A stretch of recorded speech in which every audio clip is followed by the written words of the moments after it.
به نام خدا سلام عرض میکنم خدمت تک تک دانش آموزای عزیز. امیدوارم حالتون خوب باشه و با دل شاد جلسه امروزمونم تماشا کنین.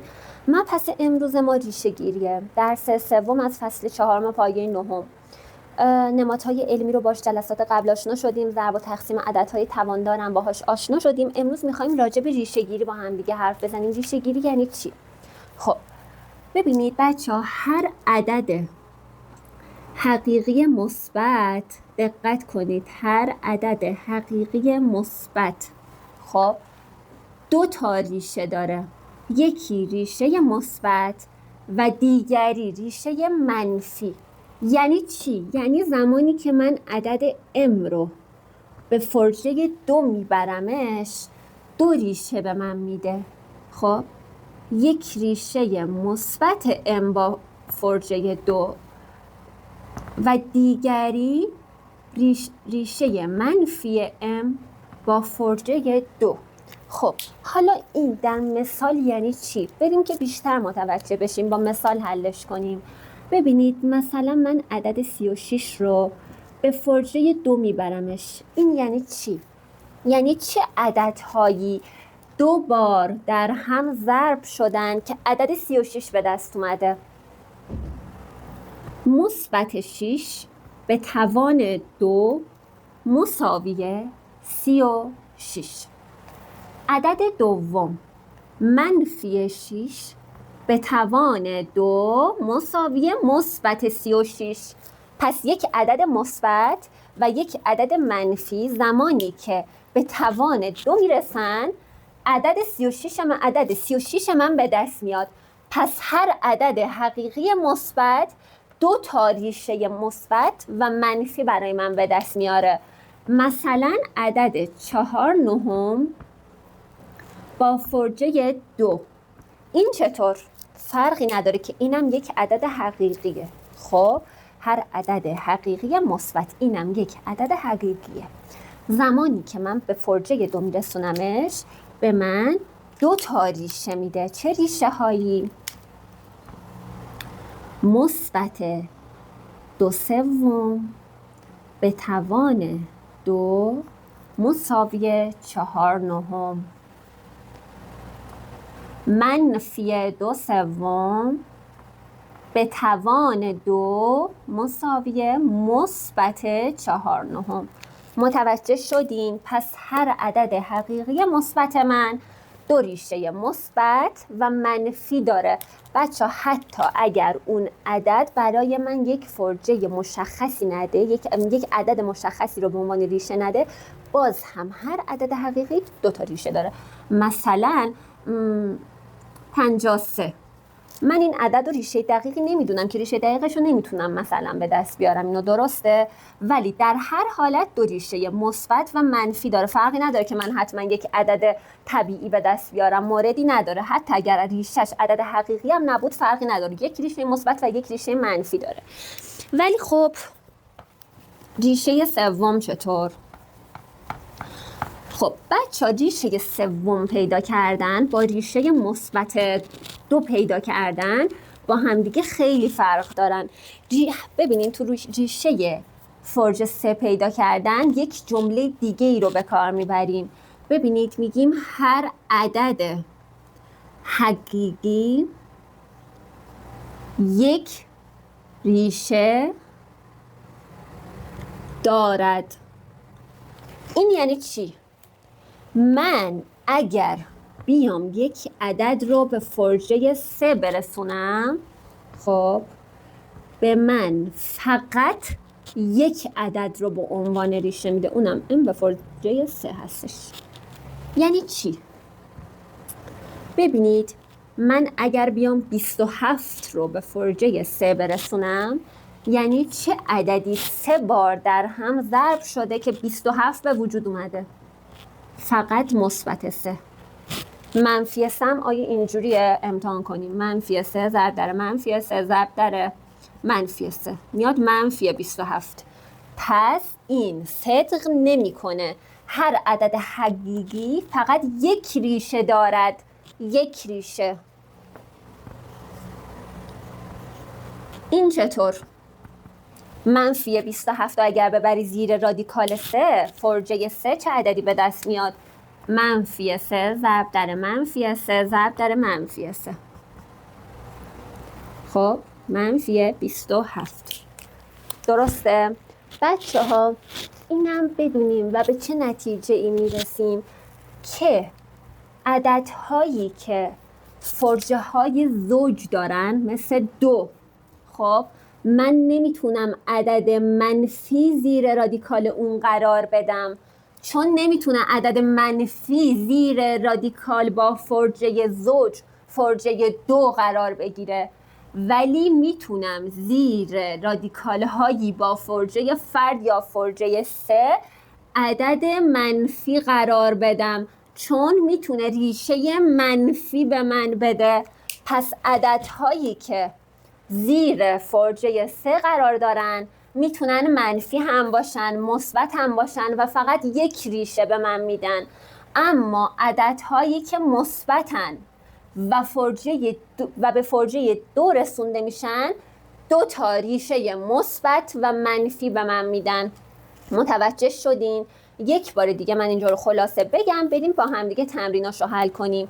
هر عدد حقیقی مثبت زمانی که به فرجه 2 رسونده میشه 2 تا ریشه مثبت و منفی به من میده، ولی زمانی که هر عدد حقیقی به فرجه 3 رسونده میشه ممکنه عدد مثبت یا عدد منفی رو به عنوان ریشه فرجه 3 خودش به من بده و حتما هم به علامت زیر رادیکال ارتباط داره.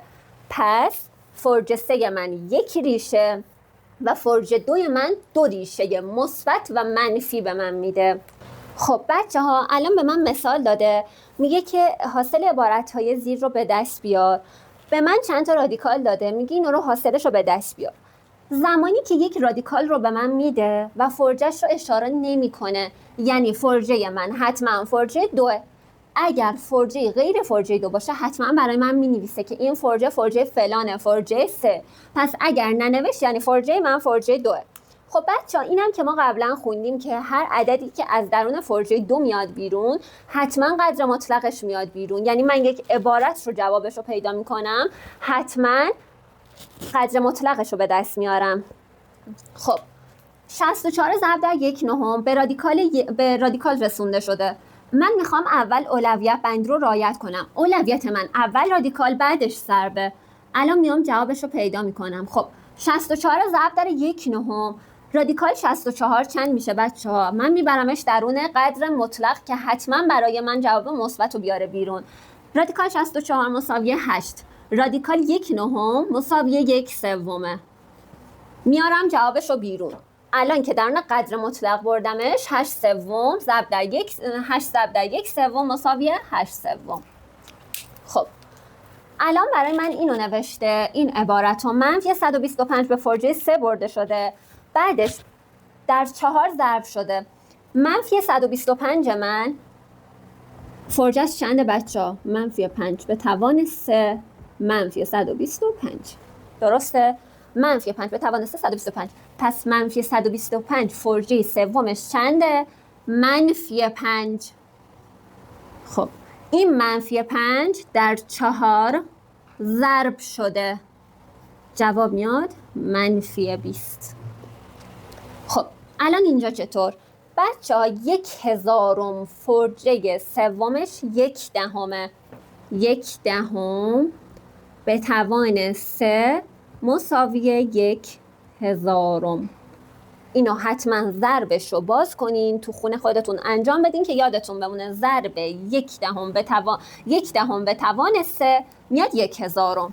پس 1/1000 با فرجه 3 1/10 ضرب در 16 2 بار به رادیکال برده شده.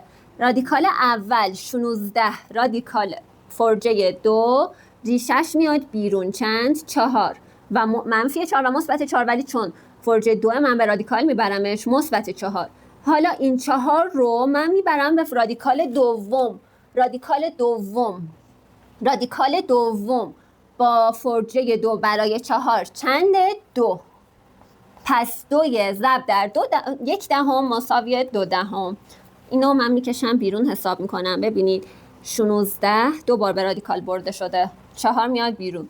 رادیکال 4 مساوی مثبت 2. متوجه شدین؟ خب ضرب و تقسیم رادیکال ها به چه صورته؟ ببینید اگر بخوایم 2 تا رادیکال رو در هم ضرب یا تقسیم کنیم باید حتما دقت کنیم که اونا فرجه یا همون ریشه یکسانی داشته باشن. خب یعنی چی؟ یعنی من در صورتی میتونم آ رو در ب ضرب کنم خب که هر دوی اینا فرجه 2 باشه، نه یکی فرجه 2 فرجه 3، اینا در هم ضرب نمیشن. فرجه 2 ضرب در فرجه 3 میشه آ ب با همون فرجه 2. یا در صورتی میتونم 2 تا رادیکال رو در هم تقسیم کنم خب که فرجهشون با هم یکسان باشه که اینجا 2، اینا میتونم به هم تقسیم بشن با فرجه 2. برای فرجه 3 به چه صورته؟ آ با فرجه 3 ضرب در فرجه 3 ب، بازم این ممکنه. جواب من میشه آ ب با فرجه 3. آ با فرجه 3 تقسیم بر ب با فرجه 3 ممکنه. چرا؟ هر دو فرجه 3 هستن، پس پاسخش میشه تقسیم بر فرجه 3. خب الان اینجا چی داریم؟ اینجا عددهایی رو داریم زیر رادیکال که در هم ضرب شدن و میبینیم که پشت هر رادیکال یک عدد صحیحی وجود داره که در اون رادیکال ضرب شده. ببینید برای این که ما بیایم اینا رو حساب کنیم حتما باید اینو بدونیم. اگر پشت رادیکال عدد صحیحی وجود داشت حتما عددهای پشت رادیکال رو در هم ضرب میکنیم و بعد رادیکال رو اعمال میکنیم. متوجه شدین؟ اول عددهای پشت رادیکال رو در هم ضرب میکنیم و بعد رادیکال رو اعمال میکنیم. خب بیایم بررسی کنیم آیا این دو رادیکال در هم قابل ضرب کردن هستن؟ بله، چرا؟ جفتشون فرجه 2 هن. پس میشه در هم ضربشون کرد. عددهای پشت این دو تا رادیکال چنده؟ 2 ضرب در 3 میشه چند؟ 2 3 تا 6 تا. میام رادیکال رو اعمال میکنم. 2 ضرب در 8 با فرجه 2 میشه چند؟ 16 با فرجه 2 4. 6 ضرب در 4 مساوی 24. حاصل این ضرب منه. خب 2 تا فرجه 2 در هم تقسیم شدن. اول میام عددهای پشت رادیکال رو در هم تقسیم میکنم. 8 تقسیم بر 4 مساوی 2. حالا میام رادیکال رو مینویسم. 50 تقسیم بر 2 میاد 25. 25 با فرجه 2 جوابش چنده؟ 5. 5 ضرب در 5 مساوی 25. 2 ضرب در 5 مساوی 10. خب حالا این چطور؟ با فرجه 3 هستن. ببینید چی کار میکنیم؟ تقسیم رو انجام میدیم، در 3 ضرب میکنیم، یعنی در این رادیکال مقابلش هم ضرب میکنیم. متوجه شدیم؟ من اشتباه گفتم. ما درس اول رادیکال رو با تقسیم اعمال کرده و سپس ضرب رو انجام میدیم. چجوریه بچه ها؟ پشتشون آیا عددی هست که در هم ضرب بشه؟ یک. پس در حقیقت نیست دیگه، یک هستن اینا که لازمه نوشتنشون نیست. خب فرجه 3 18 تقسیم رادیکال 18 تقسیم بر رادیکال 5. میام می نویسم، یک رادیکال میکشم، فرجه 3 رو قرار میدم، 18 تقسیم بر 5 ضرب در 60 و این هم یکی که همون به فرجه 3 رسونده شده، همون یک میاد دیگه. 60 رادیکال 3 میام می نویسم. هر 3 تاشون هم رادیکال 3 هن. متوجه شدین؟ حالا من یکم نیاز نیست بنویسم چون هیچ تغییری در جواب من ایجاد نمیکنه. خب 5 60 من اینا رو با هم ساده میکنم. اگر 60 رو بر 5 ساده کنم جواب من میاد 12. درسته؟ حالا 12 ضرب در 18 جواب من میاد 216 با فرجه چند؟ فرجه 3. 216 با فرجه 3 مساوی 6. پس جواب نهایی من 6. اینا با فرجه 3 هستن. تقسیم رو می نویسم بالا پایین، ضرب در 1 فرجه می کنم، ضرب در 60 می کنم، در 1 فرجه قرار میدم. متوجه شدین؟ خب ساده کردن رادیکال ها. به من 3 تا عبارت داده، میگه اینا رو رادیکال هاشون رو به دست بیار. من میبینم که اینا رادیکال مشخصی ندارن، یعنی من نمیتونم مثلا مثل رادیکال 36 مستقیم به دستش بیارم، 6 مثبت 6 منفی 6 برای فرجه 2 نمیتونم مستقیم به دست بیارم. پس چیکار کنم؟ تجزیه، چیزی که ما یاد گرفتیم با هم قبلا و ویدیو یکم کم و بیش بهتون توضیح دادم جلسه اول. خب بالای رادیکال عددی نوشته نشده، پس چند؟ فرجه من 2 هستش. اینو میدونم نوشته نشه یعنی فرجه من 2. خب 18 2 ضرب در 9 میاد با رادیکال 2. خب 2 ضرب در 9 میاد 18. الان من میبینم یه عدد به دست آوردم که کاملا میشه ریشه مستقیمش رو به صورت عدد طبیعی به دست آورد. به دست بیارم. خب میاد چند؟ 3. پس جواب من 3 رادیکال 2 هستش. متوجه شدین؟ الان اینجا ببینید 81 یکی داریم که 9 ضرب در 9 مساوی 81، یکی هم مثلا داریم که 3 ضرب در 27. آره 3 ضرب در 27 مساوی 81. من اگر بیام بنویسم 9 ضرب در 9 با فرجه 3، من میبینم که عددی به دست نمیارم، چون 9 به فرجه 3 عدد مخصوصی، عدد طبیعی به دست نمیده. پس من میام با روش دیگه‌اش که هست 3 ضرب در 27 با فرجه 3 میرم جلو، چون 27 یک فرجه 3 به صورت یک ریشه کامل داره، یک عدد طبیعی به من میده. 27 فرجه 3 3 رادیکال 3 با فرجه 3. خب 128 میشه 2 ضرب در 64 با فرجه 3 2 ضرب در 64. بله درسته. 64 به فرجه 3 برسه چی میشه؟ 4. 4 رادیکال 2 با فرجه 3. چیکار کردم؟ کار خاصی نکردم، ساده کردم زیر رادیکال ها رو و نوشتمشون و سعی کردم که حتما متناسب با فرجه عدد زیر رادیکال قرار بدم. مثلا اینجا 81 9 ضرب در 9 هم داشتیم، ولی با فرجه 3 درست نمیخون بچه‌ها، جواب طبیعی به دست نمی اومد. من 3 ضرب در 27 رو نوشتم و یه جواب کامل به دست آوردم، 3 به دست آوردم با رادیکال 3 که نمیشد هیچ کاریش کرد، عدد طبیعی نبود. تمام. خب ساده کردن رادیکال ها بچه‌ها. درس سوم ما هم از فصل 4 به پایان رسید. امیدوارم که این جلسه براتون مفید بوده باشه. بچه‌ها حتما سعی کنید که برین تمارین متعدد حل کنین. خیلی درس راحتیه ولی حتما باید تمرین داشته باشین که یادتون بمونه، به خاطر داشته باشین و تسلط داشته باشین به فرجه های 2 و 3 و عددهاشون و زیر رادیکال ها حتما تسلط داشته باشین. تمارین حل کنین، تمرین های کتاب های درسی، تمرین های کتاب های کار حتما حل کنین. اگر چیزی براتون نامفهوم بود حتما دوباره ویدیو رو تماشا کنین. من تو این ویدیوی درسی سعی کردم بیشتر نوع سوال ها رو که میتونه براتون تو کتاب های کار وجود داشته باشه رو حل کردم که نکاتش رو حداقل دارین. شما حتما برین سوال حل کنین. اگر متوجه جلسه نشدین یک بار دیگه ویدیو رو ببینین و اگر سوالی داشتین من حتما آیدی پیام رسانمو زیر پست می نویسم. حتما سعی کنین که بهم پیام بدین اگر چیزی براتون ناواضح بود و متوجه بخشی نشدین و نیاز به توضیحات بیشتر بود. نظراتتونم حتما بهم بگین. خیلی ممنونم از حضورتون. امیدوارم مفید بوده باشه. شاداب باشین. خدا نگهدار همتون.